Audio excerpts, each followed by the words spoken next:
Hi everyone, my name is Daniil Dubov and this is my recap of game 12. The game was that exciting that I'm pretty sure you're going to watch this, despite me not spoiling my final funny introduction for this game. Ding started with 1 d4, knight f6, knight f3, d5 and e3, which is known as Colles system. c5 is one of the most principal reactions, knight b to d2, c takes d4, e takes d4. Once again we have the Carlsbad structure. Queen c7 is a wise move. Black normally doesn't want to play knight c6 too early to prevent bishop b5. So he wants white bishop to go to d3 first. This is probably why Ding played c3. After which something strange happened, as here knight c6, bishop b5 is not a problem at all. But Jan played bishop d7 for some reason, which gives white many nice opportunities. Ding played bishop d3. Knight e5 was probably a better move, as after bishop f5 there is g4, and it becomes really risky for black. And after knight c6, first of all knight takes d7 is good, just trading the bishop, but knight d to f3 is even better. Ding played bishop d3, which is quite a hard move for me to criticize. Knight c6, castles, bishop g4.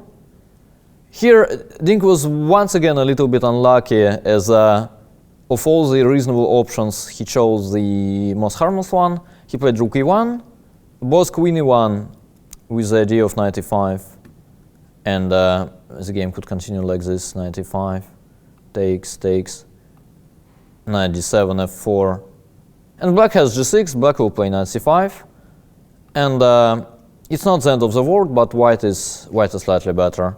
Another tempting option was playing b4 here, which I find even more entertaining. And after e6, queen a4, the threat of b5 followed by b6 is actually very annoying. White can also start with playing b5 here. And after knight a5, queen a4, taking on c3 is very risky, and otherwise, after b6, knight e5, the position is very good for white. Anyway, Ding played a different way. Ding played rook e1, which is once again hard to criticize. e6, knight f1, bishop d6. So they basically got the same Carlsbad structure, with white being 2 tempos up compared to the normal line. One is because he's white, and the second one is because black didn't play bishop g4 in one go. Ding played bishop g5, which is one of the reasonable moves. And Jan played castles, which kind of shows how ambitious he was. But actually, like, there was no quiet way here, it seems, and the two best moves here are actually castles short and castles long. Castles long was also interesting, but that would have led to a completely different kind of a game. Castles short is probably the best move. Ding took on f6, which is very reasonable. The problem here for white is that after knight g3, knight h5, he is a bit stuck. He cannot play h3, as then black will just take on f3 and then take on g3 twice. So no obvious option here. This is why the engine kind of likes bishop h4, with the idea of preparing knight g3, as now knight h5 runs into bishop takes h7, followed by knight g5 check. So black probably has to play something like king h8, and after h3, takes, knight g8, for instance. The position remains very sharp, and black is probably doing okay. He's planning f5 next, followed by knight f6 and knight e4, and then some kingside attack might come one day. Anyway, Ding took on f6 instead, which is normal. G takes f6, knight g3. Once again, a very ambitious move. Knight e3, bishop h5, g3 was a quiet alternative, where the fireworks are not supposed to happen, at least within the next few moves. Ding played knight g3 though, preparing h3. Jan reacted with f5, which is okay. h3, Jan took on f3. Another interesting line here was f5, f4. But again, I can understand Jan's worries. For instance, after h takes g4, f takes g3, knight g5. the position is quite, tricky. Takes, bishop g3, king g1, and black is actually not exactly tempted by taking on e1. He has to play something like queen e7, then queen d2 happens. Anyway, it's a very, very double-edged position, where black is also okay. Bishop takes f3, which Jan played, is not worse at all. Queen takes f3. Jan played knight e7, preventing the knight takes f5 ideas. Also, king h8, knight takes f5, e takes, queen takes, let's say f6, rook e6. It's not that white is winning, not even close to that, but once again it kind of makes sense for black to prevent this just in case. And this is why Jan played knight e7. Knight h5 happens, so now white is planning some g2, g4 pawn at once. King h8 is very logical, these terms. g4. White probably had to slow down a little with king h1, but g4 is the most natural move. Knight g6, rook g8 first, king h1, knight g6. A very good move by Jan. The basic idea is that after g takes f5, knight h4, queen e3, e takes f5. It is actually a very bad position for white, as knight g2 is one threat, and another one is actually playing f5, f4, followed by queen d7, attacking h3. So f4 is pretty much the only move here, and it still allows knight g2, followed by knight takes c1, which white clearly doesn't want to happen. So this is why g takes f5 is not great, and the normal move here would be rook g1, which Ding actually mentioned after the game. Well, the problem here is that I think both they actually saw bishop h2, and now rook g2 runs into knight h4, and rook g to f1 is okay, but after bishop d6, it's not that white improved his position, and it's kind of hard to come up with a better move than rook g1 here. The engine actually shows a very interesting idea of playing rook g3, where white is okay after sacrificing an exchange. Still, I don't find this too tempting, as after, for instance, knight e7, black is completely fine, and white's compensation is only enough for equality. For instance, after g takes, black can play e5, which is good, but even just e takes e5, bishop takes f5, like takes, and queen e7 is clearly okay for black. He's not even close to getting mated, and white king is not too safe either. So this is why Ding played bishop c2, which is objectively a bad move, but, well, he really wanted the game to go on. Knight h4, queen e3, rook g6. Jan is actually on fire. A very good move. He could have started with f5, f4, but rook g6 is even better. Ding played rook g1, which is normal. f4, now that white is ready to take on f5 in some of the lines. Black can play f4, queen d3, queen e7, another good move. So basically, the plan here for black, if white is, let's say, I don't know, passing, is to bring the queen to g5, then to go rook a to g8, then rook h6, and then f5.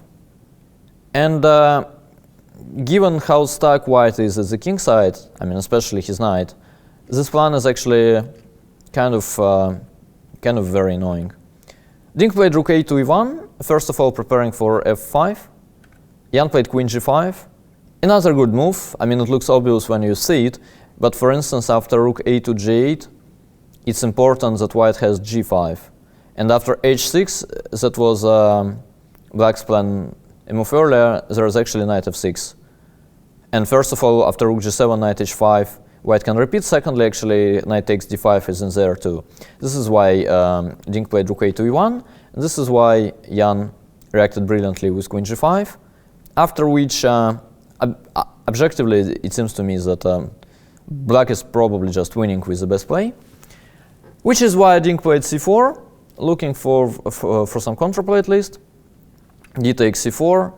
Now queen takes c4 just runs into knight f3, which is a very unpleasant fork, and also queen h4 is a very annoying threat. D takes c4, queen c3. This was probably Ding's point. He's at least preparing for some d4, d5 check. Jan played b5, which is a great move. And again, it looks obvious, but to play that, Jan actually had to calculate that after let's say bishop takes g6, h takes g6, d5 check, e5. And there is this funny idea of knight h5 to g3, forcing black to take, fg. And for the moment, it looks like white managed to trap the black knight, but there's actually b5 before. And yeah, if the queen goes, then the knight can jump to f3, and after g takes h4, bc3, hg5, cb2, black pawns will quite easily promote. So this was not an option for Ding.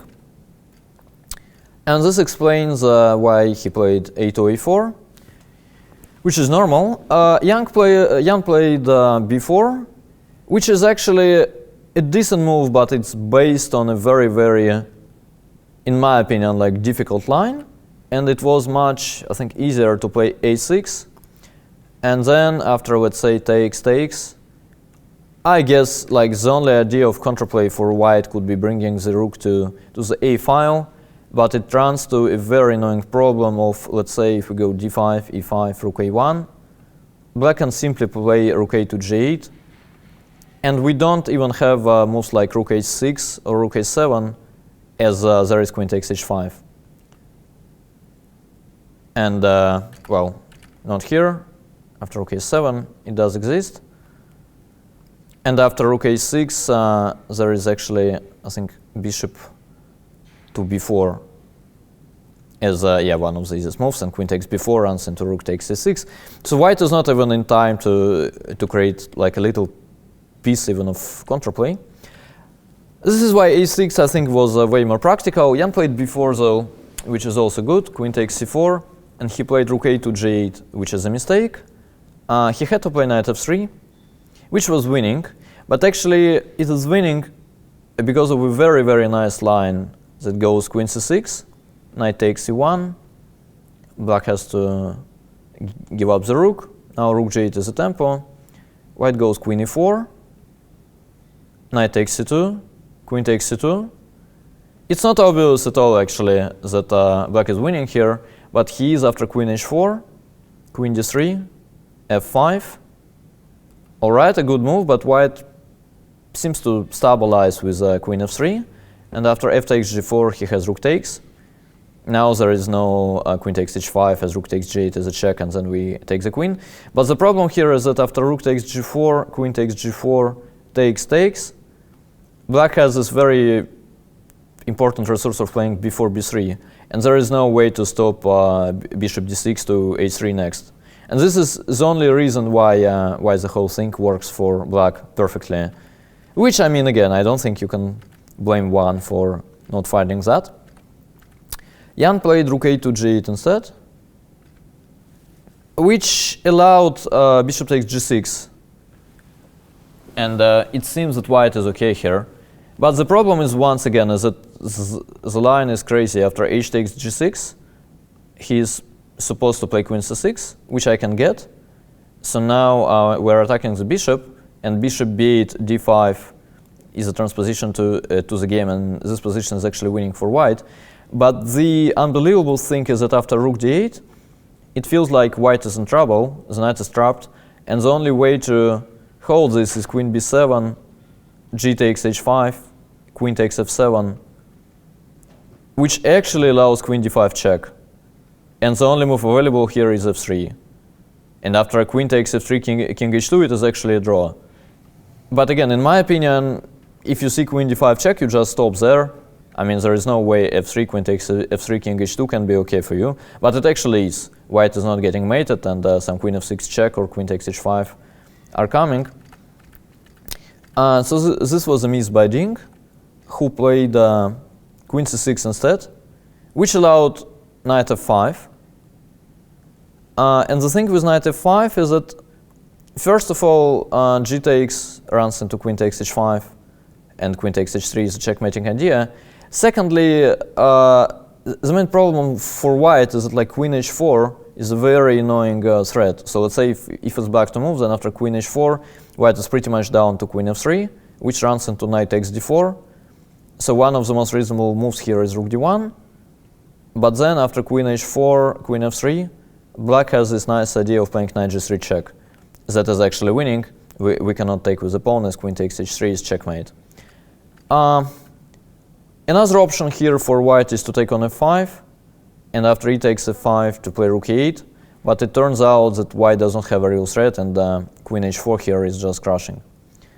Anyway, this was Jan's chance, who played bishop b8 instead, allowing Ding bishop takes g6, which was winning, and well, the first engine move here is knight takes g6, which is clearly another reason not to take the rook, but what they both, I guess, missed is that after h takes g6, it's not knight g3 that is winning for white, as after takes, black has this nice idea of playing queen d2, preventing g takes h4, and black is okay here, but white actually wants to play d5.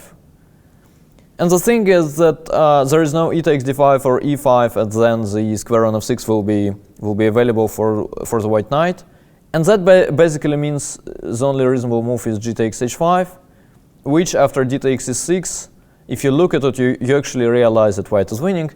H takes g4 is only inviting white to attack with rook takes g4, and you don't want to take inviting white rook to checkmate you. Both rook takes e6 and g takes h5 win here. So there is basically no move here for black, otherwise even e7 followed by e8 queen is good. But d5 is once again is a very tricky resource. Ding played queen b7 again, which is very easy to explain, as the only problem with that move is actually the same idea of knight f5. Moreover, this time the version is even better for white, like after rook d1, black is probably winning, but he is not winning immediately, and he's supposed to play something like a5. And it turns out that white cannot take on f7, as queen h4 is just straight checkmate, more or less. So there is not much to do for white, and black will just improve his position slowly, and most probably eventually win. Anyway, given the fact Jan didn't play knight f5 on the previous move, it's kind of understandable that he failed to play it here. He played rook h6 instead. Ding played bishop e4, which is a good move. And now it's suddenly white in the driver's seat, and black had two options here to keep an equal position. Both of them are tricky though. One is to go f4, f3, relying on the queen takes f7, knight g2 idea. All the rest is bad for black. But knight g2 exists, and the position after queen takes f3, knight takes e1, rook takes e1, and something like queen h4 is actually okay for black. Although in my opinion it's not obvious at all. White managed to get this sting, this pawn, this f pawn out from his king castle, and yeah, it looks dangerous for black in my opinion, but black is okay. The second option is even more insane. It is the move bishop d6, which is, again, it looks perfectly normal with the engine, but without an engine you might wonder what's wrong with queen takes f7. And you'd normally suspect that if there is something wrong, then it has to be some kingside attack. But in fact, after queen takes f7, black has this brilliant resource of playing bishop e7, and the queen is trapped. Rook f8 is black's next move, and queen takes f4 runs into rook takes h5. So queen takes f7 is not an option for white, which means black is okay. Jan played rook f8 instead, allowing queen takes b4 with the tempo, which Ding played. And Jan played queen d8 here, which kind of makes sense. Ding played queen c3. Once again, a very understandable move, as I mean, he probably felt he was much worse before that. He just wanted to be solid. The best move here is probably d5, although I can perfectly understand Ding. I think his worry was e6, e5. And then in most of the lines, white will basically have to allow f7, f5, and he will need to be like extremely precise to keep his advantage, although this advantage is kind of supposed to be big. After something like rook c1, a5, or bishop d6, and yeah, exactly queen b7, white seems to be better, and also like f5 stuff does not really work. Also, black can play something like knight g6, then brings knight to e7 and go f5. Like from far away, it doesn't look clear at all. For instance, one of the lines here goes queen takes a7. I guess queen h4, king h2, knight e7, and then f5 is coming.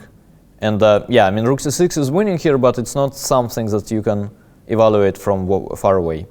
So this is why Dink played queen c3, which I think is way more practical move, and a very good one. Jan played knight g6, also a good move. And yeah, here Dink played this funny move bishop g2 that actually won him a game 2 moves later.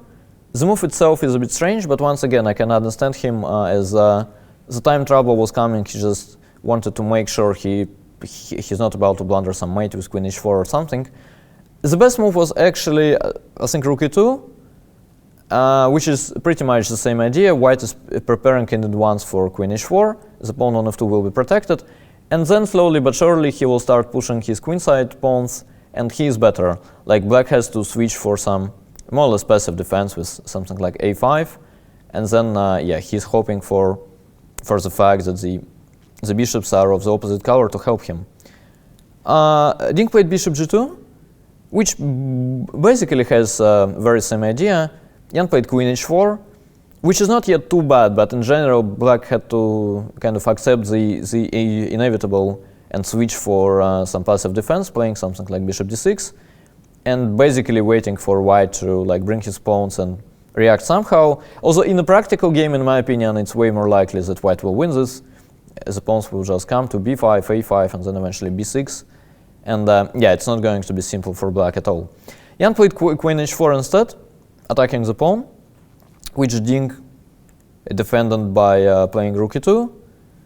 And yeah, here Jan played this move f7, f5 that basically finished the game. Once again, he had to play something quiet, basically any quiet move like bishop d6 or king g8, where, well, white is better, white is pawn up, but he still has to win this. And with the best defense, I think black is actually kind of a favorite to hold. f5 happened in the game, which seems to be just a straight blunder of rook takes c6. And yeah, I don't even know what exactly Jan missed. I think it was f3, d5 check. Actually, bishop f1 is also winning here, but d5 is more human way. And then after, let's say, bishop e5, rook takes e5, f takes g2. Literally, like, all the legal moves are winning here. And yeah, there is not much to hope for black, as he will be mated after king g8, queen g7, and rook f6 is bad for many reasons. White can just take the rook if he wants to be super solid. So Jan took on h5, which was clearly a desperado. I mean, there is not even a single trap that white could fall into. G takes h5, queen takes h5, d5 check, king g8, and yeah, he resigned after d6. Yeah, and the game was quite a roller coaster, I must say. I mean, despite criticizing the players sometimes for playing spectacular game with a lot of mistakes, I must say I really enjoyed this one. It really took me at some point.